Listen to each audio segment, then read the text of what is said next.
आज हमारा topic Coulomb's law का है। ऑन द बेसिस ऑफ यानी we will discuss about at Coulomb's law on the basic of electrostatics unit. Electrostatic एक हमारी सबसे बड़ी यूनिट होती है फिजिक्स की, जिसे हम कहते हैं इलेक्ट्रोमैग्नेटिज्म। इलेक्ट्रोमैग्नेटिज्म हमने पढ़ा था दो पार्ट पढ़े कि इलेक्ट्रोस्टैटिक खुद था और दूसरा था इलेक्ट्रोडायनेमिक्स। इलेक्ट्रोस्टैटिक को कहा हमने चार्ज एट रेस्ट, और बाकी इलेक्ट्रोडायनामिक्स चार्ज एट मोशन, दोनों क्या है एक दूसरे का अपोजिट हो जाते हैं। उसमें जो भी ऑब्जेक्ट होगा वो रेस्ट में रहेगा, और उसमें जो भी चार्ज का ऑब्जेक्ट होगा वो किस में रहेगा, मोशन में। जैसे कि इलेक्ट्रिक करंट हुआ, इलेक्ट्रोमैग्नेटिक इंडक्शन हुआ, अल्टरनेटिंग करंट हुआ, मैग्नेटिज्म हुआ, आईटीसी, ये सब क्या है हमारे मोशन में आते हैं। तो आज हम कूलॉम्स लॉ पढ़ेंगे। तो हमारा जो टॉपिक होगा कूलॉम्स लॉ।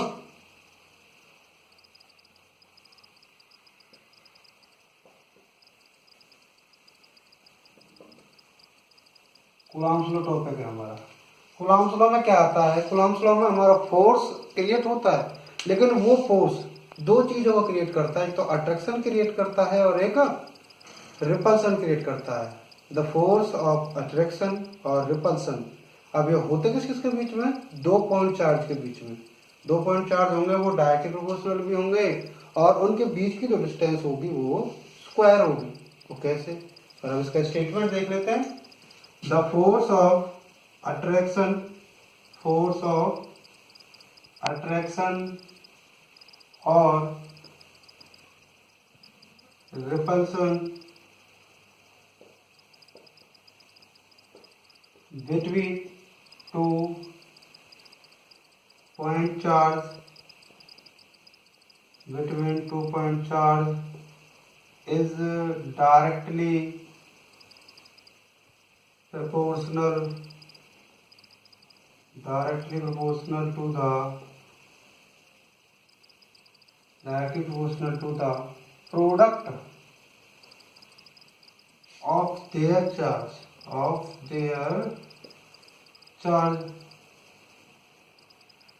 डायरेक्टली प्रोपोर्शनल होगा चार्ज, एंड इनवर्सली प्रोपोर्शनल होगा, inversely proportional to the square, inversely proportional to the square of distance between both of them,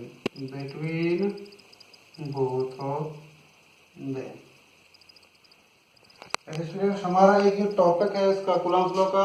इसका स्टेटमेंट है द फोर्स ऑफ अट्रैक्शन और रिपल्सन, यानी ये force attraction और repulsion दोनों create करता है। किस किसके बीच में, दो point charge, between two point charge, जो किसके होगा, डायरेक्टली प्रोपोर्शनल होगा इन दोनों चार्ज के प्रोडक्ट के बराबर। प्रोडक्ट का मतलब होता है मल्टीप्लाई करना, तो मल्टीप्लाई करेंगे। एंड दूसरा इसका फोर्स होगा इनवर्सली प्रोपोर्शनल। तो वो हम एक एग्जांपल देख लेते हैं। इसका जो स्टेटमेंट होगा, इस स्टेटमेंट के अकॉर्डिंग हम एक डायग्राम बना लेते हैं, फिगर। यहाँ दो पॉइंट चार्ज दे रखे हैं, लेट अस कंसीडर दो पॉइंट चार्ज, हम जो माने टू पॉइंट चार्ज। एक तो माना हमने Q1 और एक माना हमने Q2। ये दोनों एक दूसरे से टच है, इन दोनों का बीच का जो पॉइंट है वो O है। दोनों का बीच का पॉइंट O है, is directly proportional to the product of their charge. इन दोनों चार्ज का प्रोडक्ट मल्टीप्लाई करना हमें, Q1 और Q2 मल्टीप्लाई कर देने दोनों। And inversely proportional to the square, inversely proportional होगा square of distance between both of them. अब यहाँ जो देम यूज किया, बोथ ऑफ देम किसके लिए यूज किया गया है, दो पॉइंट चार्ज के लिए। दो पॉइंट चार्ज हमारे Q1 और Q2 है, इन दोनों के बीच की डिस्टेंस हमने क्या मानी, R। यहाँ से यहाँ तक की डिस्टेंस हम मान के चल रहे हैं R। तो स्टेटमेंट के अकॉर्डिंग हमें जो ये सॉल्व करना है वो क्या करना है, यहाँ देखते हैं फोर्स का क्या होता है F। ये फोर्स इसका भी डायरेक्ट प्रोपोर्शनल का भी और इनवर्सली प्रोपोर्शनल दोनों का है। फोर्स ऑफ अट्रैक्शन और repulsion between two point charge. दो पॉइंट चार्ज हमारे कौन कौन से हैं, ये पॉइंट चार्ज Q1 और Q2। दो पॉइंट चार्ज ले लिया हमने। Two point charge is directly proportional, ये फोर्स ले लिया। अट्रैक्शन है रिपल्सन है ये हमें नहीं पता, तो ये दोनों एक दूसरे के प्रोडक्ट में आ रहा है, तो ऑफिशियली क्या होगा, अट्रैक्शन होगा। कि अट्रैक्शन एक दूसरे को आकर्षित करना होता है, रिपल्सन एक दूसरे को दूर करना होता है। तो यहाँ डायरेक्ट प्रोपोर्शनल साइन लगाया, फिर है proportional to the product product का मतलब होता है multiply. Product of their charges, इन दोनों का चार्ज क्या है, Q1 और Q2। तो ये Q1 और ये Q2 दोनों को एक साथ लिखेंगे तो क्या आएगा, Q1 Q2। इसे इक्वेशन हमने माना फर्स्ट। एंड यहाँ तक तो हो गया। अब दूसरा हमारा and inversely proportional to the square of distance between both of them. Inversely proportional है, इनवर्सली प्रोपोर्शनल क्या होगा, एफ तो है दोनों का, ये इनवर्सली प्रोपोर्शनल 1/4 लगाते हैं। जहां डायरेक्टली हो तो डायरेक्टली का निशान ये लग गया। अब इनवर्सली प्रोपोर्शनल ये तो लगेगा ही लगेगा प्रोपोर्शनल का, इनवर्सली में 1/4 कर देते हैं। अब ये 1/4 है किसका, inversely proportional to the square of distance between both of them. इन दोनों के बीच की जो डिस्टेंस है, फोर्स ऑफ अट्रैक्शन और रिपल्सन, यानी इन दोनों के बीच में दो चार्ज का, दो हमें पॉइंट चार्ज दे रखे Q1 और Q2, दोनों चार्ज के बीच में अट्रैक्शन और रिपल्सन भी हो रहा is directly proportional to the product of their charge. इन डायग्राम के बेसिस पर हमें इसका फॉर्मूला निकालना है कूलम्ब्स लॉ का। तो सबसे पहले हमें यहाँ फोर्स ऑफ अट्रैक्शन दे रखा है, इन फोर्स होता है F, डायरेक्टली प्रोपोर्शनल का साइन होता है ये वाला, ये डायरेक्टली प्रोपोर्शनल का साइन है। अब इसमें अट्रैक्शन भी है रिपल्सन भी है between 2 point charges, 2 point charges के बीच में, दोनों पॉइंट चार्जेस के बीच में अट्रैक्शन और रिपल्सन हो रहा है is directly proportional to the product of their charge. ये प्रोपोर्शनल लगा लिया, प्रोडक्ट का मल्टीप्लाई ये हो जाता है, क्यों, प्रोडक्ट को कहते हैं मल्टीप्लाई। और किस किस का प्रोडक्ट करना हमें, देयर चार्जेस, देयर का मतलब है दोनों चार्जेस के लिए कहा गया। और दोनों चार्ज कौन कौन से हमारे, Q1 और Q2। तो Q1 और Q2 इसे हम एक इक्वेशन के लिए, तो इक्वेशन का नाम हमने डाला first equation. And same as, यही फोर्स ऑफ अट्रैक्शन और repulsion is inversely proportional to the square of distance between both of them. ये भी इन दोनों के बीच का स्क्वायर होगा। इसकी स्क्वायर के बीच की दूरी क्या दे रखी है, between both of them, Q1 और Q2 के जो बीच की दूरी है उसका स्क्वायर करना हमें। तो F प्रोपोर्शनल और इनवर्सली प्रोपोर्शनल 1/4 करते हैं, 1/4 करते हैं तो R स्क्वायर कहाँ से लिया, इन दोनों के बीच की जो डिस्टेंस है R उसका स्क्वायर किया गया। स्टेटमेंट हमें पहले ही दे रखा है, इसे हमने इक्वेशन मान लिया second. On combining both equation, दोनों इक्वेशन को कंबाइन कर लेते हैं, दोनों इक्वेशन को कंबाइन करेंगे। कंबाइन करने के बाद हमारी जो इक्वेशन आती है F proportional Q1 Q2 upon R square निकल के आएगी। ये एक इक्वेशन आई, फाइनल इक्वेशन। अब यहाँ प्रोपोर्शनल का साइन हमें रिमूव करना होगा। प्रोपोर्शनल का साइन रिमूव करने के लिए ऐड करना है इसकी कांस्टेंट वैल्यू, इसकी कांस्टेंट वैल्यू ऐड करनी है। तो क्या कांस्टेंट प्रोपोर्शनलिटी कहते हैं K को, जो किसके बराबर होती है, 1/4 pi epsilon not. Epsilon not यहाँ है, इसे कहते हैं एब्सोल्यूट परमिटिविटी। अब यहाँ नॉट लगा हुआ है, इसका मतलब फ्री स्पेस। अगर यहाँ M लगा होता, R लगा होता, M पे मीडियम हो जाएगा और R पे रिलेटिव हो जाता है, यहाँ नॉट है फ्री स्पेस हो गया। अब बात यहाँ आती है, ये जो K है ये किधर यूज किया जाएगा, कब यूज किया जाएगा, कांस्टेंट वैल्यू तो है, लेकिन जब हमारी कांस्टेंट वैल्यू फ्री स्पेस में हो या एयर में हो या वैक्यूम में हो, तभी हम K का यूज कर सकते हैं। तो फाइनली इस प्रोपोर्शनल को रिमूव करेंगे और K कांस्टेंट वैल्यू लगाएंगे, K की जगह ये भी हमें ऐड करना होगा। तो F equal to K Q1 Q2 upon R square, equation आई नहीं, तो रिमूव करके K लगाया। अब K की फाइनल इक्वेशन क्या है, जो हमारी वैल्यू है 1/4 pi epsilon not absolute permittivity in free space, ये वैल्यू लगा ली। तो हमारे जो कूलम्ब्स लॉ आया है Q1 Q2 upon R square, this is the final equation of the Coulomb's law. F बराबर, जो फाइनल इक्वेशन आई है, this is the final equation of Coulomb's law. F equal to 1/4 pi epsilon nought Q1 Q2 upon R square.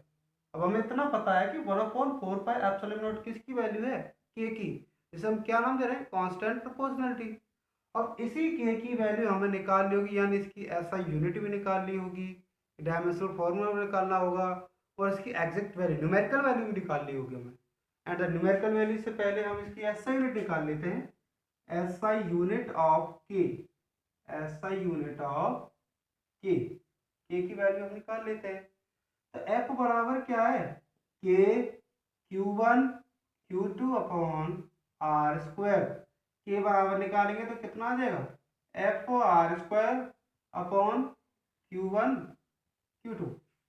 एक question आती है हमारे, अब हमें पता है ऐसे निकाल रहे हैं, तो इस F को क्या कहते हैं, फोर्स, फोर्स कहते हैं। तो F की जो यूनिट होती है वो क्या होती है, न्यूटन। R क्या है, डिस्टेंस, दोनों चार्ज के बीच की डिस्टेंस ले रखी थी हमने।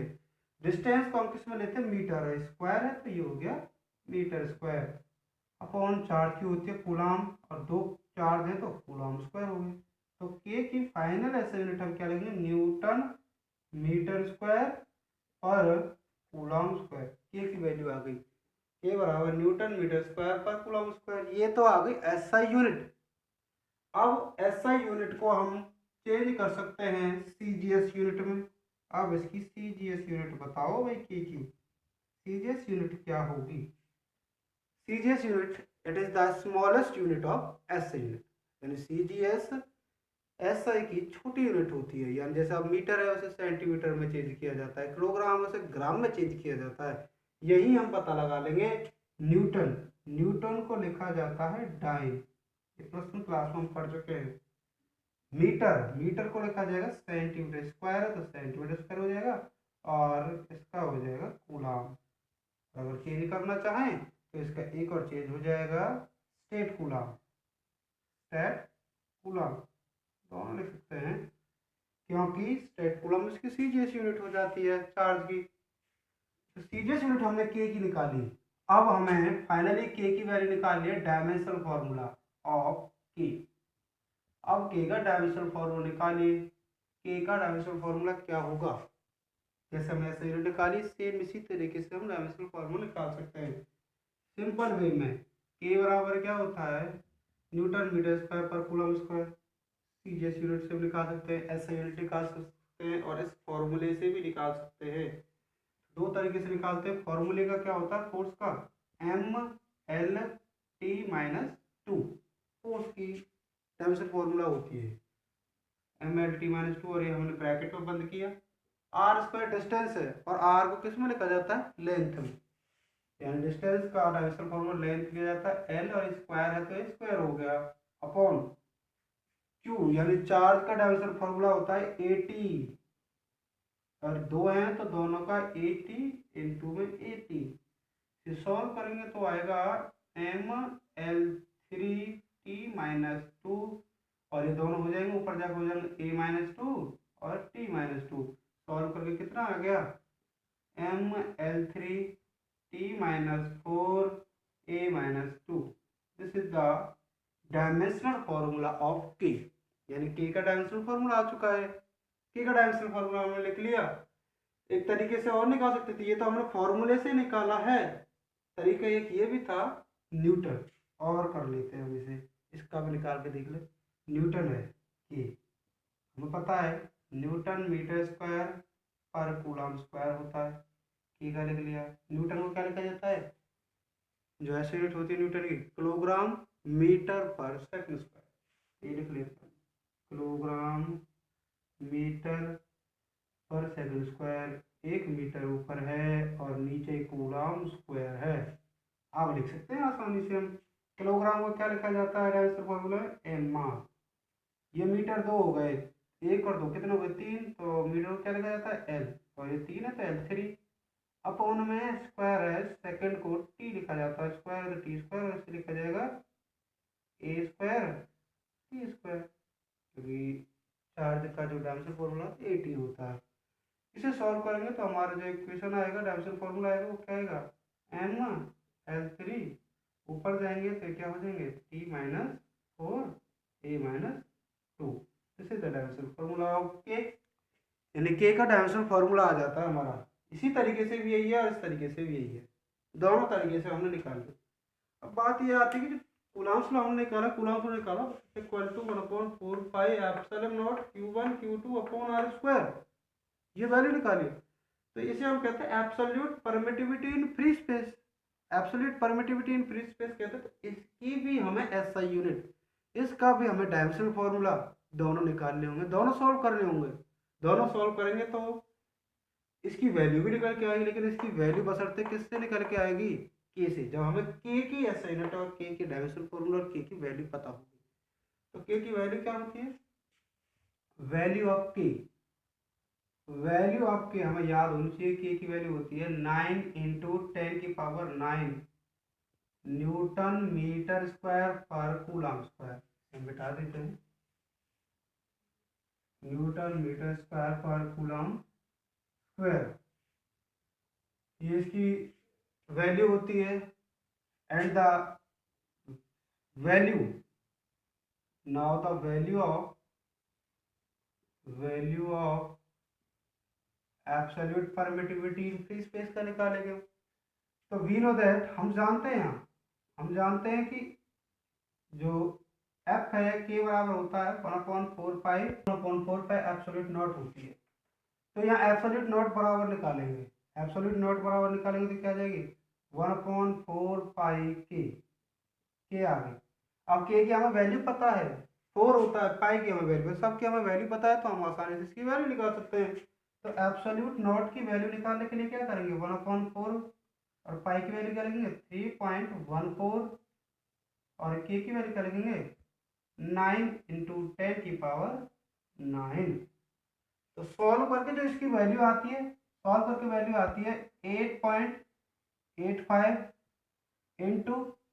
10⁻12 न्यूटन -1 मीटर -2 और कूलम स्क्वायर। सर तो ये बात आती, यहाँ तो हमने ऐसे यूनिट पढ़ी न्यूटन मीटर स्क्वायर और कूलम स्क्वायर, यहाँ ये माइनस कैसे आ गए? तो ऐसी बात है, ये के अपॉन में है, और अपॉन में ये सब नीचे आ गए प्लस वाले, और माइनस वाले ऊपर चला गए। अब जो नीचे रहेंगे ऊपर देख के हो जाएंगे माइनस के, यानी चेंज होंगे तो माइनस वाले प्लस हो जाएंगे और प्लस वाले माइनस हो जाते हैं। इसकी भी ऐसे हम निकाल के देख रहे थे, कोई दिक्कत नहीं है इससे। एब्सोल्यूट नॉट बराबर क्या होता है 1/4 पाई के, इसकी तो कोई वैल्यू नहीं क्योंकि ये हो गया कांस्टेंट, ये हो गया कांस्टेंट। तो एब्सोल्यूट नॉट हो गया, ऐसा यूनिट निकाल रहे हैं हम इसकी, ऐसा यूनिट। तो ये हो गया 1/ न्यूटन मीटर स्क्वायर, और कूलम चला गया ऊपर, तो क्या हो जाएगी, ये न्यूटन को ऊपर ले जाते थे न्यूटन -1, मीटर को ऊपर ले जाते थे न्यूटन मीटर -2, कूलम स्क्वायर ऐसे रहेगा। तो ये क्या आ गया इससे ना, डायमेंशनल फार्मूला क्या आ जाएगा भाई इसका, डायमेंशनल फार्मूला सेम इसका उल्टा हो जाएगा। जब ऐसा यूनिट उल्टी हो सकती है, अपोजिट हो सकती है, तो डायमेंशनल फार्मूला भी इनवर्स हो जाएगा। कैसे इनवर्स होगा, यहाँ ये प्लस के हैं तो वहाँ माइनस के हो गए, अब यहाँ जो प्लस के वो माइनस हो जाएंगे, और जो माइनस है वो प्लस हो जाएगा वहाँ। तो ये क्या आएगी m-1 l-3 t4 a2, ये हमारी वैल्यू निकल के आती है। तो ये कूलम्ब्स लॉ की वैल्यूज हमने सॉल्व की है। कूलम्ब्स लॉ की वैल्यू क्या होती है, ऐसा यूनिट क्या होती है, के की वैल्यू क्या है, एब्सोल्यूट नॉट की क्या है। अब हमने कूलम्ब्स लॉ पढ़ा है। कूलम्ब्स लॉ के बाद हमारा टॉपिक होता है रिलेशन। रिलेशन इनका पढ़ेंगे, रिलेशन बिटवीन, किस किस का रिलेशन पढ़ना है। रिलेशन हमने अभी किया था एब्सोल्यूट परमिटिविटी, एब्सोल्यूट परमिटिविटी। अब वो परमिटिविटी फ्री स्पेस हो या मीडियम हो, absolute permittivity and dielectric constant, dielectric constant, इन दोनों के बीच में रिलेशन हमें पढ़ना है। रिलेशन पढ़ेंगे दोनों के बीच में। रिलेशन क्या होता है, we know that from Coulomb's law, Coulomb's law का हमें फॉर्मूला पता है, F = 1/4 pi epsilon nought Q1 Q2/R²। ये हो जाता है इन फ्री स्पेस में, ये हो जाता है इन फ्री स्पेस। ये इक्वेशन हमने मान ली फर्स्ट, फ्री स्पेस यहाँ नॉट लगा हुआ है तो ये फ्री स्पेस में हो गया। अब सेकंड इक्वेशन क्या होगी, इन मीडियम निकाल लेते हैं। इन मीडियम क्या आएगी, इन मीडियम आ जाती है, यहाँ हम F0 लगा देंगे, क्यों, क्योंकि इन फ्री स्पेस निकाल रहे हैं तो फोर्स भी इन फ्री स्पेस आना चाहिए। अब हम इन मीडियम निकाल रहे हैं, फोर्स भी मीडियम आना चाहिए, और मीडियम निकालेंगे तो 1/4 pi epsilon m Q1 Q2/R² in medium, ये इन मीडियम आ जाती है। इन मीडियम जैसे हमने इक्वेशन फर्स्ट मानी, ये इक्वेशन सेकंड मानेंगे, तो क्या करेंगे ऑन डिवाइडिंग, अपने डिवाइड कर लेते हैं, on dividing equation first by equation second, यानी इक्वेशन फर्स्ट को इक्वेशन सेकेंड से डिवाइड कर देते हैं। डिवाइड करने के बाद क्या करेंगे, एफ नॉट अपॉन में एफ एम बराबर आएगा 1/4 absolute nought Q1 Q2 upon R square upon 1/4 absolute M Q1 Q2 upon R square, दोनों हमने पढ़ लिए। तो सेम वैल्यू जो है वो क्या हो जाएगी, कैंसिल आउट। 4 जो है वो क्या हो जाएगी, कैंसिल आउट। तो यहाँ एक इक्वेशन बचती है हमारी, एक इक्वेशन क्या बचती है, F nought upon F M बराबर बचेगा 1 एब्सोल्यूट नॉट 1 एब्सोल्यूट एम। सोच रहे होंगे सर ये तो एम 1 से 1 कट गया है, तो क्या बचा, 1 से 1 काटेंगे तो भी इसकी वैल्यू 1 ही आती है। 1 वैल्यू आएगी तो इसके बाद क्या करेंगे, ये कट गया, यहाँ से कैंसिल हो जाता है, रिमूव हो जाता है, तो हमारी जो फाइनल वैल्यू आएगी फोर्स इन फ्री स्पेस और फोर्स इन मीडियम में जो आएगी value F nought upon F M. Solve करते हैं तो हमारा जो रूल कहता है, ये जो एब्सोल्यूट एम है मीडियम ऊपर जाएगा और फ्री स्पेस नीचे आ जाता है, तो ये आ गया इस तरीके से, ये आ गया हमारा। अब ये है किसका पार्ट, ये पार्ट है हमारा एब्सोल्यूट परमिटिविटी। अब एब्सोल्यूट परमिटिविटी कुछ ऐसे डिवाइड कर दी गई है, इन मीडियम में और इन फ्री स्पेस में, दोनों में डिवाइड कर दी गई। तो यहाँ करेंगे F nought upon F M, F nought upon F M बराबर, यहाँ ये आ गई इसके बराबर, और ये है एब्सोल्यूट के बराबर, एब्सोल्यूट के बराबर है, और ये है हमारी के बराबर, यानी डाइलेक्ट्रिक कांस्टेंट, क्योंकि जो इसे सॉल्व करके हमने निकाला था के निकाला था, या हम इसे कह सकते हैं या रिलेटिव एब्सोल्यूट परमिटिविटी कह सकते हैं, क्योंकि ये एब्सोल्यूट परमिटिविटी होगा, आर आ जाता है तो मैंने पहले बताया था रिलेटिव बोलते हैं, इसी यूनिट में इसी लेक्चर में मैंने बताया।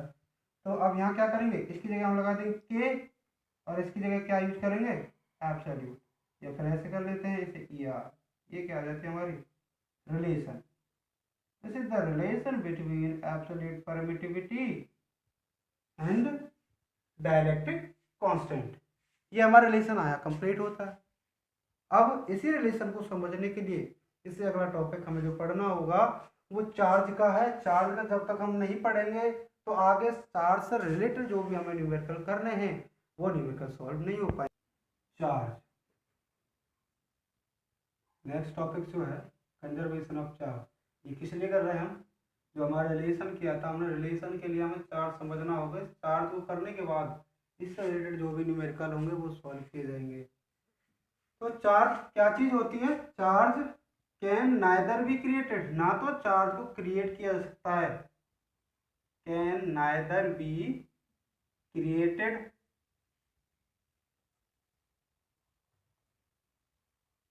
Nor be destroyed but it can change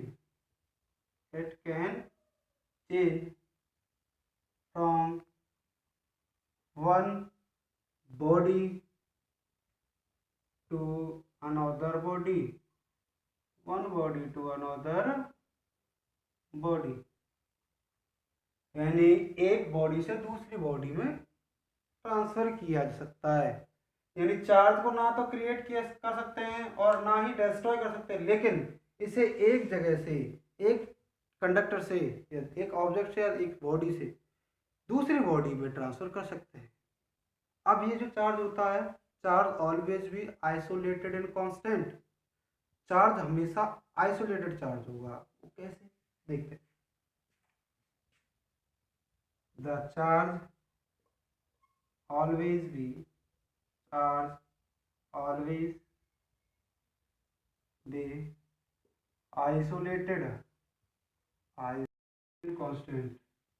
it means isolated का मतलब होता है तन्हा रहना, तन्हा का मतलब अकेला रहना। अब ये हमें एक शब्द पढ़ा था अभी, जो अभी टाइम चल रहा है क्वारंटाइन। क्वारंटाइन का मतलब क्या होता है, किसी चीज को अकेले में रखना, अलग, सबसे अलग रखना। तो आइसोलेटेड का मतलब भी यही होता है। चार्ज हमेशा अलग रह सकता है, कैसे, अब हम एक बॉक्स ले लेते हैं, एक बॉक्स लिया, उसमें 3 तरह के चार्ज हमने रख लिए।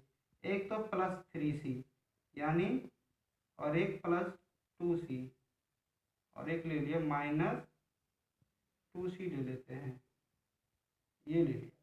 यानी 3 कूलम, 2 कूलम और एक, ये तो टोटल कितने कूलम हो जाते हैं? 3 2 5 और -3 बचते हैं। अब एक ये है, ये है, इसमें भी क्या ले लिया? +2C, इसमें भी ले लिया +2C, यहाँ ले लिया -4C, 6C ले लिया, -6C, और ये खाली है। इसमें कितना आना चाहिए? यानी दोनों का बराबर होना चाहिए। यहाँ +3 तो 5 और -4, मैं 5 और 2 3 बचते हैं। यहाँ पे होगा बड़ा ग्राफ, तो इसमें 3 चार्ज हमने ले लिए पहले कंडक्टर में, +3C, दूसरा ले लिया +2C, और तीसरा हमने माइनस का चार्ज लिया है क्योंकि इलेक्ट्रॉन को माइनस होता है, ये ले लिया। ये इसे हमने एक कंडक्टर मान लिया। अब दूसरा कंडक्टर हमने लिया B, इसमें क्या लिया है? +2C, यानी प्लस का 2 कूलम हमने ले लिया, ये माइनस का 6C, 6 कूलम ले लिए। अब इस तीसरे कूलम को हमें निकालना होगा, ये D कंडक्टर हो जाता है। अब क्या करें? इन दोनों कंडक्टर को इस तरीके से मिलाया जाए, इसे शेक कर लेते हैं। शेक का मतलब क्या? मिला लेते हैं दोनों को। तो मिलाने के बाद क्या होगा? ये जो चार्ज है और ये चार्ज है, ये चार्ज कहाँ से कहाँ जाए, कहाँ से कहाँ मूव करेंगे, कौन से कंडक्टर मूव करेंगे और कौन से में नहीं, ये हमें पता चलेगा। तो हमें इसे निकालने का एक सिंपल फॉर्मूला याद करते हैं। इसमें कितने चार्ज हैं? 3, तो क्या करेंगे? Q1 + Q2 + Q3, और ये कितना है? 3 है इसमें। इसमें क्या लेंगे? Q1 dash + Q2 dash + Q3 dash, इनको ये आता है। अब इसमें भी इतना ही आना चाहिए जितना इसका टोटल बैठता है, इतना ही इसका बैठना चाहिए। तो देखिए कितना बैठता है। तो यहाँ प्लस का 3 है, यहाँ प्लस का 2 है, और यहाँ माइनस का 2 है। यहाँ प्लस का 2 है, और यहाँ माइनस का 6 है, और यहाँ कुछ नहीं, तो यहाँ Q3 डैश हम ले लेंगे। इसे सॉल्व करेंगे तो Q3 डैश बराबर कितना निकलता है? Q3 डैश बराबर निकालेंगे, इन दोनों को ऐड करें तो यहाँ बचेगा प्लस का 2C या 3C इधर बचता है, और इधर आएगा माइनस होके, यानी इसमें से ये है, और इधर आके क्या हो जाएगा? -6 और -4 हो गया, और यहाँ हो जाएगा 4C प्लस का, ये माइनस का होगा, यहाँ हो जाएगा क्या होगा? Q3 डैश को करेंगे तो क्या हो जाएगा? +4 में से 3 घटाएंगे तो -1C आता है, -1C। तो यहाँ 2C, तो इसका मतलब ये गलत होता है। क्यों? क्योंकि यहाँ हमें बचता है 3 तो 5 और 2 गए तो 3, और यहाँ हमें बचता है -1C या +1C भी अगर हम लगा लेते हैं। तो ये क्या? ये गलत आंसर आएगा इसका, ये फिर ज़्यादा हो जाता है। हमें एग्जैक्ट आना चाहिए, इसका भी और इसका भी। तो इसको आइसोलेटेड करने के लिए क्या करेंगे? आइसोलेटेड करेंगे तो इसमें सबसे पहले चलो हम ये मान लेते हैं, तो ठीक है, इसमें कितने चार्ज लिए जाएं, कितने कूलम इसमें मिला दिया जाए जो इसका यहाँ 2C या यहाँ भी 2C आ जाए, माइनस का है या प्लस का है, उसको कोई इफेक्ट नहीं पड़ता। तो 3 2 5, और यहाँ कितने रखें? 2 3 4 5 2। ये आंसर हमारा गलत साबित होता है, यानी गलत आंसर आएगा इसका। क्यों? यहाँ 2 है तो यहाँ भी 2 आना चाहिए, यहाँ आ रहा है -1 या प्लस में जो भी कुछ वैल्यू है। अब यहाँ हम देखते हैं अनदर एग्जाम्पल, एग्जाम्पल नंबर 2 देखते हैं हम। एग्जाम्पल नंबर 2 देखेंगे तो क्या आएगा? यहाँ हम एक ले लेते हैं, यहाँ ले लिया प्लस का 3 प्लस का 1 और माइनस का 2C, ये ले लिया। अब यहाँ क्या लेंगे? दूसरा हम ले लेते हैं कंडक्टर प्लस का 2C प्लस का 3C, ये ले लेते हैं। अब यहाँ हमें निकालना होगा, तो इन्हें शेक कर देते हैं फास्टली, मिला देते हैं फास्टली। और इसके बाद क्या आता है? इस तरीके से मिलान, जैसे ये मिलाए थे उसी तरीके से मिलाएंगे, और फॉर्मूला भी सेम लेंगे। तो क्या है? Q1 + Q2 + Q3 बराबर आएगा Q1 डैश Q3 डैश, ये वैल्यू आती है। अब इसमें Q1 तो दे रखा है +3C, Q2 दे रखा है +1C और Q3 दे रखा है -2C, बराबर Q1 डैश कितना दे रखा है +2C, Q2 डैश +3C और ये कुछ भी नहीं तो Q3 डैश हम मान लेते हैं। सॉल्व करेंगे तो कितना आएगा, 3 और 1 4 -2 आ गया, प्लस का 2 आएगा +2C, यहाँ बचता है बराबर, इसमें 3 2 5, ये आ गया 5C plus Q3 dash, Q3 dash. अब यहाँ सॉल्व करेंगे तो यहाँ सॉल्व करके क्या है, Q3 डैश बराबर निकालेंगे तो Q3 डैश बराबर आएगा प्लस का 5 और इधर आएगा तो ये माइनस का 5C हो जाएगा और ये प्लस का 2C हो जाता है, तो ये आएगा हमारा माइनस का 3C, Q3 डैश बराबर आ जाता है माइनस का 3C, इसका आंसर आएगा DC। एंड इन दोनों का या तो ये इक्वल आना चाहिए या इक्वल आना चाहिए या फिर इनका टोटल इक्वल आना चाहिए। तो यहाँ देखते हैं टोटल करके 3 और 1 4, माइनस का 2 करेंगे तो 2 बचता है, यहाँ 3 और 2 5, माइनस का 3 करेंगे तो 2 बचता है, इसका टोटल ये आता है। This is the conservation of charge. इसीलिए हम कहते हैं आइसोलेटेड रहता है, इसमें आइसोलेटेड सब अलग अलग चार्ज हैं और एक अलग चार्ज था वो हमने निकाल लिया। This is the answer, conservation of charge, and the topic is end.